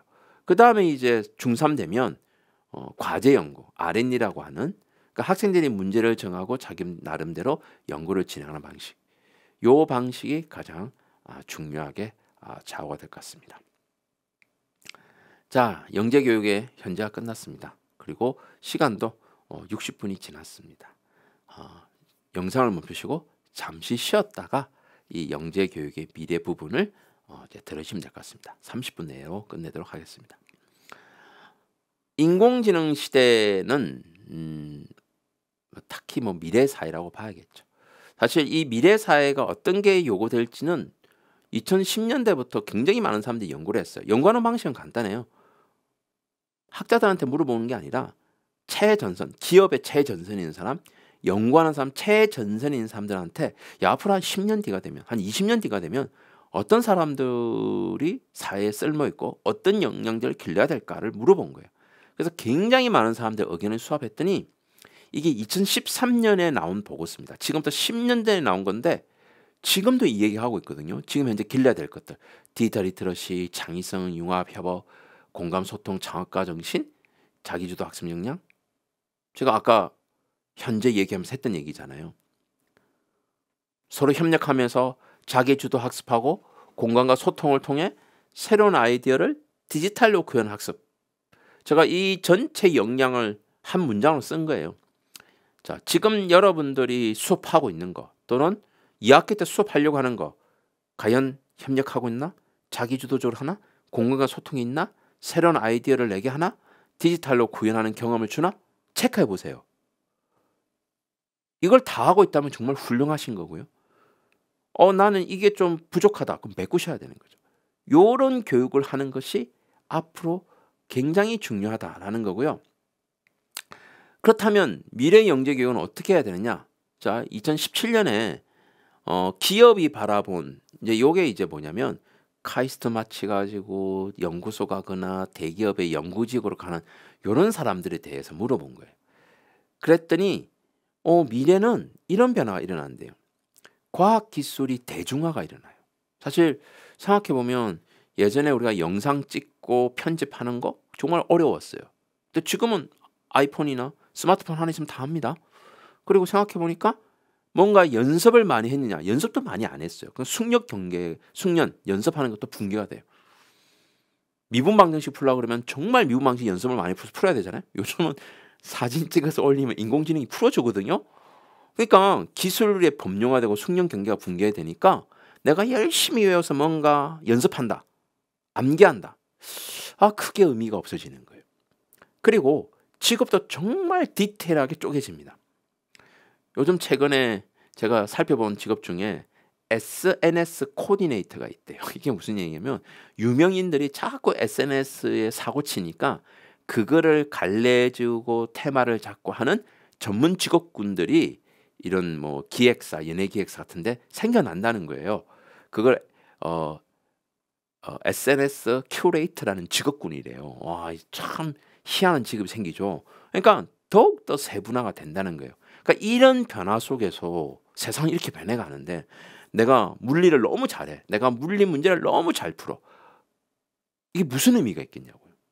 내가 수학 문제를 너무 잘 풀어. 크게 의미가 없다는 거예요. 그래서 역량의 변화가 생기기 시작했다는 거죠. 크게 우리가 역량을 인성적인 면, 그 다음에 스킬, 기능적인 면, 지식적인 면을 봤을 때 지금까지 우리가 지식을 굉장히 많이 중요했어요. 주전공, 기초과학 지식, 뭐 이런 것들. 스킬은 뭐 창의성, ICT, 복합, 의사동, 인성은 리더십, 협동십 이렇게 했는데 저 빨간 박스로 되어 있는 부분들이 점점 중요해진다는 거예요. 우리가 이제 스팀이 들어오면서 뭔가 이것도 알고 저것도 알고 통째로 해야 된다는 걸 알고 있지만 그건 역량적인 접근이지 지식적인 접근은 아니고 지식적인 접근은 오히려 주전공 지식이 중요하다는 거예요. 왜 그러냐? 여러분들 인공지능 써보시면 알겠지만 챗GPT 같은 거 써보면 이게 진짜로 답을 하는지 가짜로 답하는지 전문적인 지식이 없으면 판단할 수가 없어요. 결국 우리가 인공지능을 쓰면 쓸수록 관련 분야에서는 그 공부를 더 많이 한 사람을 요구하게 될 거기 때문에 주 전공 지식이 더욱더 중요하게 될 거라는 점이고, 그 다음에 뭐 문제 풀고 판단하고 기술적인 거 이제 인공지능이 많이 해주고, 새로운 걸 해내는 창의성, 그 다음에 남들과 소통하는 의사소통. 사실은 이제 챗GPT 써보면 알겠지만 질문을 어떻게 하느냐, 인공지능하고도 어떻게 의사소통하느냐가 굉장히 영향을 많이 미칩니다. 그래서 이 두 가지가 기능적 면에서 강조될 것이고, 그 다음에 인성적인 측면에서는 예전에는 리더가 굉장히 중요했어요. 근데 지금은 리더보다는 협업하고 그것의 어떤 윤리적인 면을 강조하는, 윤리성이 깨지면 협업은 깨지게 돼 있잖아요. 그래서 강력한 리더십보다는 협동적이고 도덕적인 면이 더 중요해지고 있는 거예요. 그래서 이런 관점으로 지금 현재 일어나고 있는 여러 가지 사회 현상들을 보세요. 아, 이런 게 부족해서 사회 문제가 되고 있구나. 교육에 그걸 그동안 못 해왔구나. 이런 생각이 드실 거예요. 그래서 이건 점점 더 강조되어 가는 거고, 영재교육에서도 협동심, 도덕성, 창의성, 의사소통력, 주 전공 지식 강조해야 된다는 게 맞는 거예요. 제가 아까 비판적 사고하고 창의성 필요하다고 했잖아요. 창의성 있습니다. 그 다음에 협업하는 능력, 의사소통 여기 있죠. 예. 문제 결력은 사실은 주 전공 지식과 관련된 부분이죠. 자, 그러면 영재교육은 어떻게 변화될 것이냐?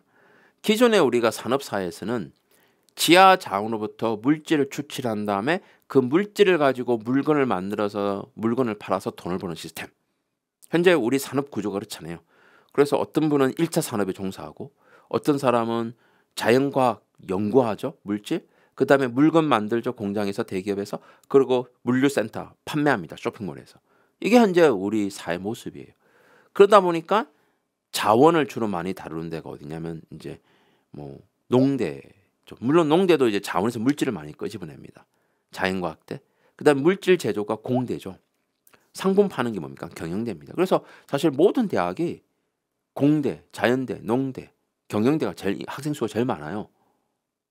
왜? 지금 사회가 이러니까.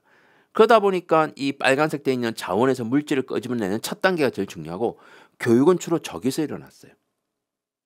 그래서 이 자원에서 물질을 뽑을 때 제일 중요한 게 뭡니까? 틀리면 안 되거든요. 불순물, 불량품이 생기면 안 되잖아요.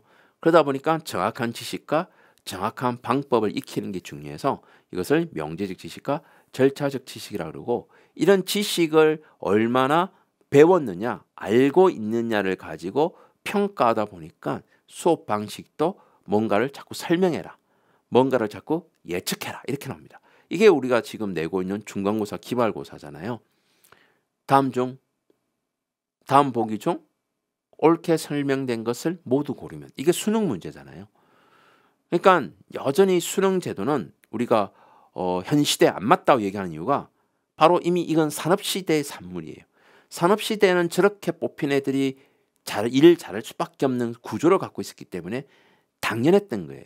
그러면 21세기 들어와서 2015년을 기준으로 잡고 있습니다. 보통 2015년을 기준으로 잡고 있는데, 물론 그전에도 있었지만 2015년 이후부터의 교육은 자원 물질이 아니라 데이터 정보부터 시작합니다. 즉 자원에 해당하는 것이 데이터고 물질에 해당하는 것이 정보예요. 데이터와 정보가 같은 게 아니에요. 수많은 데이터 속에서 가치 있는 정보, 지하 자원에서 가치 있는 물질, 석유 원유에서 가솔린을 뽑아내는 거, 수많은 데이터, SNS, 뭐 일기, 뭐 날씨, 기후, 뭐 주가 변동, 이 많은 데이터에서, 그 많은 데이터가 모이면 빅데이터가 되죠. 그 빅데이터에서 가치 있는 정보 끄집어내는 거. 그래서 우리가 주식 투자하고 이렇게 하잖아요. 그게 돈이 되는 세상이에요. 초창기에는 데이터를 다루는 회사가 21세기에 들어와서는 돈을 많이 벌었습니다. 대표적인 회사가 뭡니까? 네이버? 그 다음에 뭐 페이스북? 뭐 인스타그램? 데이터가 쌓입니다. SNS. 그러다가 여기에 정보를 부여하는 기능을 갖춘, 그래서 데이터가 쌓이는데 그 기능을 갖춘 도구를 활용하면 정보가 쏟아져 나오는, 그래서 데이터를 관리하고 분석하는 회사, 제일 대표적인 회사가 아마존이라는 회사입니다. 아마존은 물류부터 시작이죠. 쇼핑부터. 그렇지만 지금은 전 세계에서 가장 뛰어난 클라우드 서비스를 제공하고 있습니다. 우리 경남도 아이톡톡을 네이버 클라우드에 올려놓고 쓰잖아요. 근데 네이버 클라우드는 좀 순위가 낮거든요. 전 세계적으로 보면. 가장 1등이 아마존 클라우드입니다. 돈을 제일 많이 벌어요. 주가 총액 1위입니다. 아마존이. 월등합니다.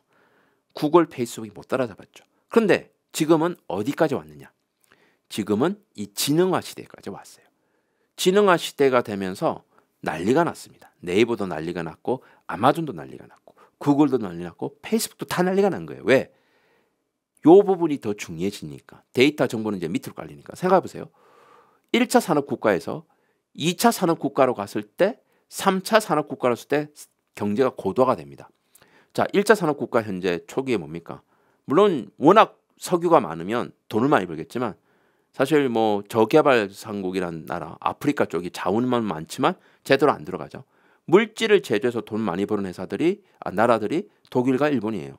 물건을 만들어서 부를 축적한 나라가 우리나라, 대만 이런 나라들이에요.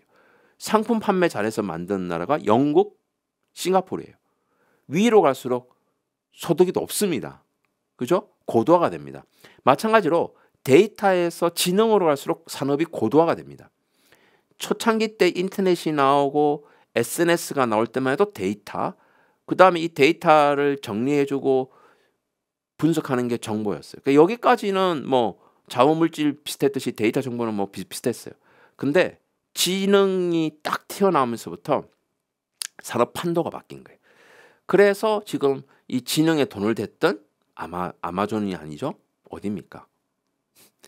마이크로소프트사, 테슬라 뭐 이런 데가 지금 각광을 받기 시작하는 거예요. 그러다 보니까 우리 교육은 그럼 어떻게 돼야 되냐?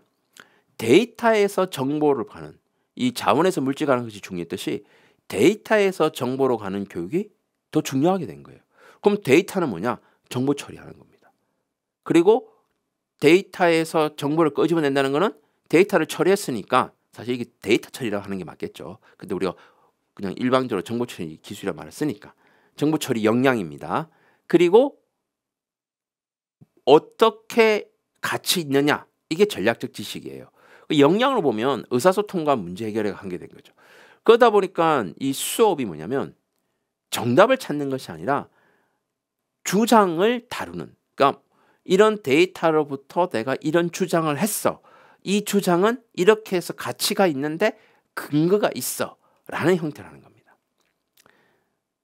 지금이라도 여러분들이 챗GPT에게 뭔가를 질문해 보세요.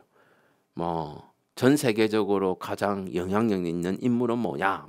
뭐든지 물어봐도 상관없어요. 그 챗GPT가요. 어떻게 답변을 하냐면 이렇게 답변합니다. 먼저 뭐 이 세상에서 가장 영향력 있는 사람은 누구야? 라고 딱 주장부터 합니다. 그리고 나서 왜 그런지 대해서 근거를 들기 시작합니다. 뭐 1, 뭐 2, 3, 4 예를 들기도 하고 설명하기도 합니다. 그리고 맨 마지막에는 종합적으로 이와 같이 살펴보면 이렇기 때문에 어떻게 해야 된다. 정확하게 이 구조를 따르고 있습니다. 여기 이제 미국에서 하버드 대학에서 오랫동안 연구한 결과의 주장 방법이에요. 옛날의 주장은 어땠냐면요. 막 여러 개 사례들이 있으면 그걸 종합해서 결론 짓는 거였어요. 과학이 그래 왔거든요. 그래서 관찰을 열심히 해서 뭔가 나오면 종합적으로 이렇다 있는데 요즘은 이렇게 안 해요. 요즘은 주장부터 넣고 이유 설명하고 중요한 거 안 했던 거 그래서 어쩌라고 방법 제안이 들어갑니다. 이걸 앞글자를 따서 오려 법칙이라고 오려 방법이라고 얘기합니다. 그래서 생각해 보시면 우리가 신문 기사를 보면 타이틀이 되게 자극적입니다. 주장을 합니다. 근데 이 주장과 내용이 안 맞는 게 되게 많죠. 끌어들이려고. 그리고 더 중요한 거는 맨 마지막에 그래서 어쩌라고에 대한 답이 없어요. 그래서 좋은 기사와 좋지 않은 기사를 구분하는 방법은 방법 제안이 들어가 있느냐 아니냐를 보면 이 기사는 쓰레기 기사다. 이 기사는 정말 잘 쓴 기사 이렇게 할 수가 있는 거죠. 자, 그러면 인공지능 아까 말했던 거 볼까요? 이게 인공지능 어떻게 되냐 물어봤어요. 챗GPT 때 물어봤더니 자 보세요. 학습을 향상시킬 수 있습니다. 주장부터 합니다. 그리고 설명을 쭉 합니다. 1, 2, 3, 4, 4. 맨 밑에 가서요. 그래서 어떻게 하라. AI 기술 이쯤 하려면 학생 참여를 강화하고 개인화된 학습을 하라고 되어 있습니다. 무섭죠? 챗GPT가 이렇게 답변하기 때문에 인간들이 읽으면 오, 똑똑한데? 금방 설득을 당하는 거예요. 예. opinion, example, of를 제시하고 있습니다. 따라서 과거, 현재, 미래를 좀 살펴보면 물론 이 이론은 2003년에 나왔으나 저는 이제 오늘날 맞춰서 해석을 한다면 과거에는 지식을 좀 더 중요시했다면 지금은 지식보다는 역량을 더 중요시하는 현재는 지식과 역량이 동등하게 저는 간다고 봐요. 이게 필요하고 이렇게 봤을 때 이 학습의 방법들이라는 것이 퍼즐형 문제 그 다음에 퍼즐형 문제는 답이 있다는 얘기죠. 그래서 개념 학습을 하는 게 과거였다면 학문 중심이었다면 오늘날에는 뭐 답은 여러 개가 나올 수 있는데 어쨌든 뭔가 학생들이 PBL 방식, Problem Based Learning 교사가 다 틀을 짜놓고 순서대로 따라가지만 그래도 뭔가 해결 방안을 찾는 역량을 개발해보는 쪽으로 가고 있죠. 팀 기반이라는 것은 프로젝트를 여러 번 한다는 얘기예요.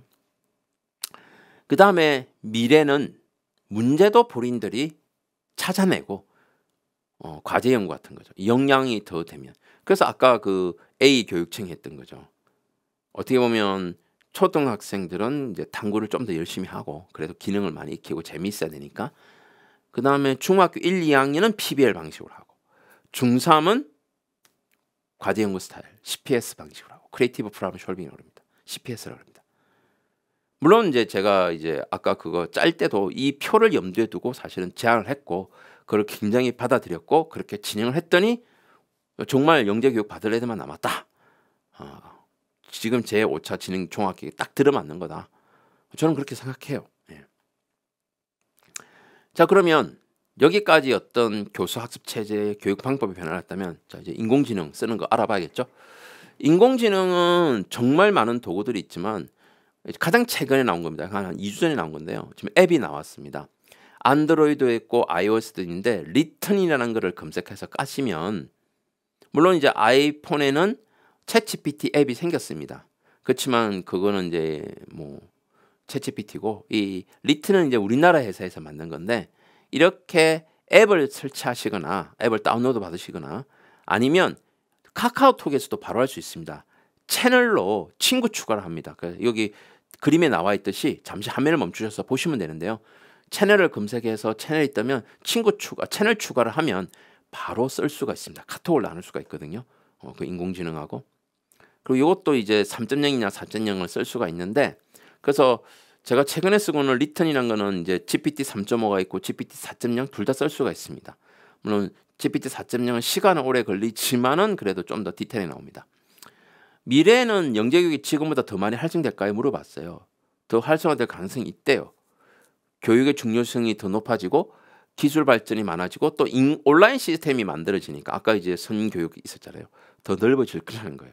그리고 인공지능 시대는 창의력, 협업, 문제결력, 소프트 스킬이 더 중요해지다. 역량이 더 중요해지니까 영재교육이 더 그렇게 하기 좋을 거다. 왜? 학교 교육 과정을 바꾸기 진짜 어렵기 때문에 영재교육에서는 역량 교육이 더 많아질 거라고 보는 거고 그 다음에 국가 차원에서 경쟁력 강화를 위해서도 더 많아질 거다. 그럼에도 불구하고 영재교육의 불평등, 접근성, 과잉 경쟁 문제는 노력의 핵심이 필요하다고 되어 있습니다. 예, 인공지능이 이렇게 답하는 이유는 그동안에 정말 많은 정책 연구 보고서, 정책 계획서 바탕으로 나오니까 사실 맞는 얘기예요. 틀릴 리가 없어요. 그리고 제가 봐도 지금까지 우리가 해왔던 제가 앞에서 강의했던 내용을 그대로 보여주죠. 예, 굉장히 정리 잘한다고 봐야겠죠. 똑똑하다는 겁니다. 그 다음에 이제 미래의 영재교육은 어떻게 변할 것이냐고 물어봤어요. 그랬더니 맞춤형이 가능하잖아요. 인공지능이 많은 문제를 갖고 나에게 진단평가를 하고 내가 뭐 활동할 결과를 올리면 걔가 또 너 이거 부족하니 이거 배워봐 이렇게 하니까 이 선생님 대신에 개인화된 교육이 정말 가능하다는 거.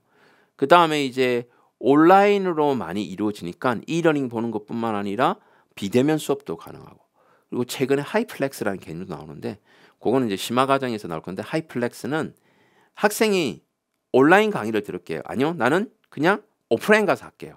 아니요, 나는 6개월은 온라인, 6개월은 대면 강의 들을게요. 이걸 선택하는 교육 과정이니까 교육과정 하나가 있으면 여러 개를 열려야 된다고 얘기하는 것이 하이플렉스라는 개념입니다. 그 다음에 이제 프로젝트 기반 학습이 증가할 거다. 뭐 인공지능도 얘기하잖아요. 저는 프로젝트가 대세라고 봐고요. 이거는 2040년, 50년까지 갈 거라고 봐요. 그 다음에 이제 세계화 글로벌 역량. 아무래도 디지털은 전 세계를 넓혀주니까 오히려 이런 것들이 더 많아져서 의학연수 프로그램, 교환학생 프로그램 뭐 이런 것들이 드러날 거다. 그래서 그런지 요즘 IB 교육과정 들고 들어오는데 뭐 IB가 나쁜 거일 수도 있고 아니고 장단점이 있습니다. 뭐 그건 다른 주제니까 다음에 얘기하기로 하고요. 자, 그러면 영재교육은 어떻게 교수 학습해야 될 것이냐 계속 물어봤어요. 선생님들 물어보셔도 지금 화면을 멈추고 똑같이 질문하면 비슷한 얘기가 나올 텐데 뭐 글귀는 좀 다르겠죠. 왜냐하면 답할 때마다 달라지니까. 일단은 인공지능 및 첨단 기술을 도입해서 학습 과정을 최적화해야 된다. 그 최적화하는 건 뭐냐? 개별화된 거, 도전적인 거, 협업과 의사소통, 그 다음에 인공지능을 이용해서 사고하는 방식, 그 다음에 평가 피드백 시스템 이런 것들을 갖춰야 된다고 얘기되어 있습니다. 그러면 이런 인공지능은 교사에게 어떤 도움을 주지? 아까 말했듯이 개별화된 교육 지원, 맞춤형, 이게 지금 현재 개발되고 있죠. AI 디지털 교과서라는 이름으로. 그 다음에 학습 자료 제공할 것이고 시간과 피드백 관리, 과목 간 연계 협업, 진척도 및 성취도 추적, 온라인 교육 확장 뭐 이런 것들이 이루어진대요. 뭐 앞으로 보여질 거라고 보이고 있습니다. 자, 여기서 그러면 인공지능을 어떻게 봐야 될 것이냐. 진짜 정말 많잖아요. 회사도 많고. 그런데 이걸 교육적으로 명확하게 구분한 보고서가 나왔어요. 이게 2023년 2월에 나오는데 인공지능은 2016년, 17년에도 있었기 때문에 한 4, 5년 동안 많은 연구자들과 대학 교수들이 연구한 결과로 교육적 활용을 어떻게 할 것인가 포럼을 열면서 보고서가 나왔어요. 여기서 명확하게 제시를 합니다. 인공지능을 두 개로 나눕니다. 생성형 인공지능과 예측형 인공지능으로요. 생성형은 뭔가 만들어주는 거예요. 우리가 그림 그리라든지 영상을 만들어라든지 소리를 이게 생성형 인공지능이에요. 예측형은 뭐냐면 중간값을 넣거나 미래값을 찾도록 하는 거죠. 그러니까 어떤 데이터를 주고 이 데이터 결과에서 앞으로 날씨가 어떻게 될 거야. 20년 뒤에 지구의 온도는 어떻게 될 거야. 이런 게 예측형이에요. 그런데 지금 AI 디지털 교과서를 하는데 어떻게 들어올 거냐면은 AI 디지털 교과서라는 데는 어떻게 들어올 거냐면은 학생들이 문제를 풀어요. 그 문제도 생성형 AI가 내용 텍스트를 보고 퀴즈를 냅니다. 그럼 학생이 문제를 풀어요. 풀면 데이터가 쌓이죠. 데이터가 맞다 틀리다가 나오잖아요. 그러면 이 학생이 뭘 알고 뭘 모른다고 예측을 하니까 다시 그 예측에 따라서 생성형 인공지능으로 문제를 만들어서 보내줘요. 요게 현재 AI 디지털 교과서에서 쓰여질 인공지능 기술이에요. 뭐 영상을 만든다, 그림 그린다 이거 아니에요. 그러니까 학생의 맞춤형 학습을 위해서 생성형으로 문제를 만들고 예측형으로 맞춰주는 요 두 가지가 써질 거고요. 실제 현재 우리가 교육적으로 도구로 쓴다면은 챗GPT를 이용해서 뭔가 자료를 검색하거나 알아본다는 거, 그 다음에 영상 판독, 이미지 투 텍스트, 이미지를 가지고 글로 읽어본다든가, 이 리턴도 그렇고 그 아수겁이라고 에스크업이라고 있습니다. 이 채널 추가하면 되는데 이 에스크업도 사진 찍어서 올리면 그걸 바로 번역을 해주거든요. 그러니까 영상 판독 기술은 굉장히 뛰어났죠. 지금 어려 기술을 쓰고 있죠. 예. 그 다음에 이미지 생성, 텍스트 이미지 뭐 이런 것들이 지금 대세죠. 그래서 아마 여기 계신 쌤들도 한 번쯤은 써봤을 거고, 아 이게 영상 판독 인공지능이구나, 아 여기 이미지 생성이구나, 언어 기반을 하고 있구나.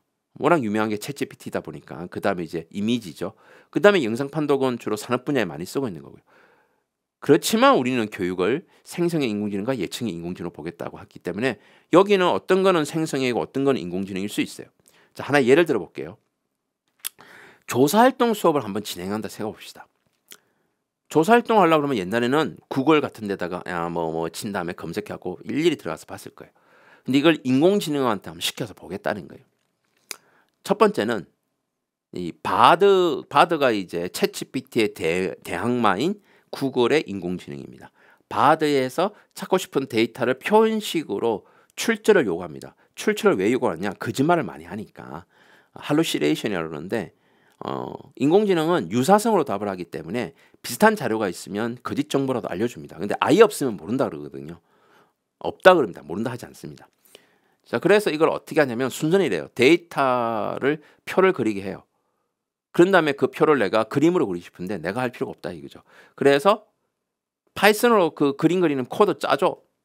그 다음에 그 파이썬 코드를 원래는 파이썬 앱을 실행시켜서 넣어야 되잖아요. 그럴 필요 없어요. 구글에서 제공하는 콜앱이라는 것이 있습니다. 이 콜앱은 웹브라우저 상에서 누구나 구글 아이디가 있으면 콜앱이라고 검색하면 창이 뜨고 본인이 거기다가 집어넣으면 할 수가 있어요. 그래서 이 콜앱을 집어넣고서 한다는 거죠. 그래서 콜앱에 넣고 하면 됩니다. 그래서 한번 해보시면 되는데 이런 거죠. 먼저 바드에게 물어봅니다. 바드에게 물어본 이유는 이 인공지능은 사람의 언어를 인공지능이 이해하고 이 인공지능이 다시 사람으로 바꾸는데 사람의 언어를 인공지능이 인식하는 요 기술이 구글이 제일 좋아요. 구글이 이 기술을 먼저 만들었거든요. 트랜스포머 알고리즘이라고. 챗GPT의 T가 트랜스포머예요. 그래서 이 정보 검색이라든가 언어를 받아들여서 뭘 만드는 거는 얘가 잘해요. 근데 생성하는 요 부분, 뭔가를 새롭게 만드는 부분, 이걸 디코더라고 그러는데 인코더 디코더라는데 이 디코더 부분이 챗GPT가 잘해요. 그래서 저는 데이터를 찾고 하는 거는 바드에게 시켜서 만든 다음에 그거를 챗GPT에 넣어가지고 야 이거 공부해봐. 그런 다음에 그려줘 이렇게 합니다. 그래서 이게 바드 마크거든요. 바드에서 최근 5년간 한국을 포함한 주요 선진국 5개국의 과학자 수를 표로 나타내줘 했더니 이렇게 그려줬어요. 그 얘를 카피해가지고 집어넣었어요. 챗GPT에다가. 그래서 위 표에서 국가별 추이를 시각할 수 있는 파이썬 코드 짜줘. 파이썬 코드 짜여진 거예요. 그 이걸 카피했어요.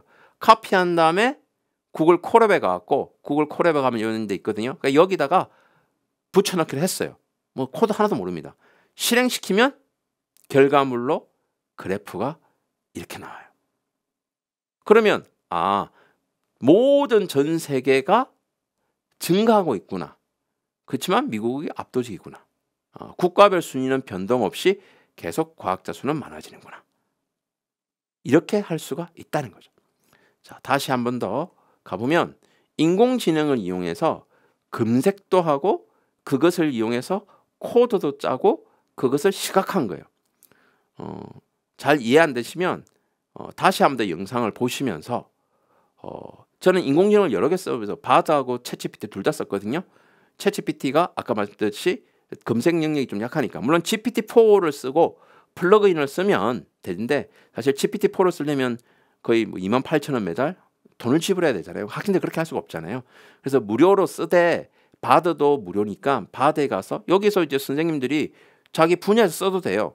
뭐 1인당 GDP, 뭐 출생률, 뭐 여러 가지 넣을 수 있어요. 물론 이제 직접 검색하기 어렵기 때문에 얘들이 어쨌든 보고서를 갖고 올 거예요. 그래서 출처를 밝혀달라 그러면 되고요. 그래서 이런 데이터를 가져온 다음에 이 데이터를 제가 이거 어떻게 가져갔냐면 그냥 마우스를 쭉 끌고 갖고 챗GPT 복사해서 붙여넣기 했어요. 그랬더니 이건 복사해서 붙여넣고 이걸 표로 그려줘 했더니 표로 그려줬어요. 똑같이. 그런 다음에 파이썬 코드 짜줘. 시각화할 수 있는 국가별 추이를. 이거 복사해가지고 이 파이썬 코드를 구글 콜앱이라는 데 가가지고 새 노트 코드 넣기 집어넣은 거예요. 그리고 시각화 버튼을 딱 누르면 결과물이 이렇게 주어지는 거예요. 이게 이제 비대면 강의면 선생님들한테 한번 보여드릴 텐데 나중에 비대면 강의가 저 있거든요. 그때 시간이 되면 한번 보여드리고요. 지금은 영상을 보고 한번 따라해 보시는 것도 나쁘지 않을 것 같습니다. 예. 굉장히 긴 강의였습니다. 물론 선생님들께서는 이제 30분마다 끊고 또 앞에 40분, 20분, 30분 정도 했기 때문에 세 타임으로 끊어서 연수를 들으셨으면 좋았을 것 같고요. 저는 쭉 계속 했었습니다. 그래서 좀 지친 모습이고 말도 뒤로 갈수록 더듬고 했지만 그래도 좋은 연수였기를 바라고 저희가 이제 수업이 비대면이 있습니다. 4시간 동안 진행될 게 한 번 있는데요. 그때 다시 만나 뵙는 걸로 하겠습니다. 네, 수고하셨습니다.